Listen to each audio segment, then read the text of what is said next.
ఓం గురుభ్యో నమః. ఇల్లు సమృద్ధిగా ఉండాలి అనంటే కొన్ని చిన్న చిన్న చిట్కాలన్నమాట. అయితే మనం అన్నం వండుకుంటాం గదా! వండుకునేటప్పుడు ఏం జేస్తారంటే దానాలు, ధర్మాలు చేయమని చెప్తూ ఉంటారు. రోజు అన్నదానం అనేది మనం చేయలేని పరిస్థితి కాబట్టి ఇప్పుడు పాతకాలంలో చేసేవాళ్ళం. ఇప్పుడు ఏం చేయలేని పరిస్థితి. అయితే ఏదన్నా ఉత్సవాలొచ్చినప్పుడు మాత్రమే చేసుకుంటున్నాం. డైలీ చెయ్యాలి అనేది మనసు మీకుంటుంది కాబట్టి మీరు వండుకునేది 2 గ్లాసులు గానీ, 3 గ్లాసులు గానీ, ఒక గ్లాసు గానీ, ఒక కుంచె గానీ అలా పెడుతూ ఉంటారు గదా! భోజనం మీరు పెట్టుకుంటారు కదా వండుకోవడానికి. అప్పుడు బియ్యం పోసుకున్నప్పుడు మీరు అలా పోసేసేసుకొని ఒక డబ్బా పెట్టుకోండి దానికంటూ ప్రత్యేకతగా.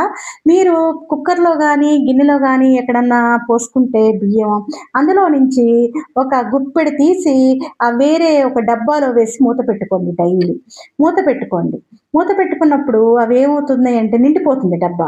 నిండిపోయినప్పుడు దాంతో మీరు ఆహార పదార్థాలు ఏదైనా వండి ఎక్కడన్నా వితరణ చేయటం గానీ చేయండి. లేదంటే పేదలకి ఆ బియ్యాన్ని ఇచ్చేసేయండి. అదొకటి. మళ్ళీ ఇంకొకటేంటంటే వంట చేసేటప్పుడు లెగుస్తూనే మీరు వంట ప్రారంభించే వాళ్ళు ఎవరైనా ఆడవాళ్ళకి చెప్పేదేంటంటే కృష్ణ అక్షయం అనాలి. కృష్ణ అక్షయం అనటం ద్వారా అక్షయంగా ఉంటుందనమాట ఇల్లంతా కూడా. చాలా ఇది ఎంతో బాగుండేటటువంటి చర్య. నేను చేస్తాను. మా శిష్యులందరూ చేస్తారు. మీరు గూడా కంపల్సరీ చేయండి.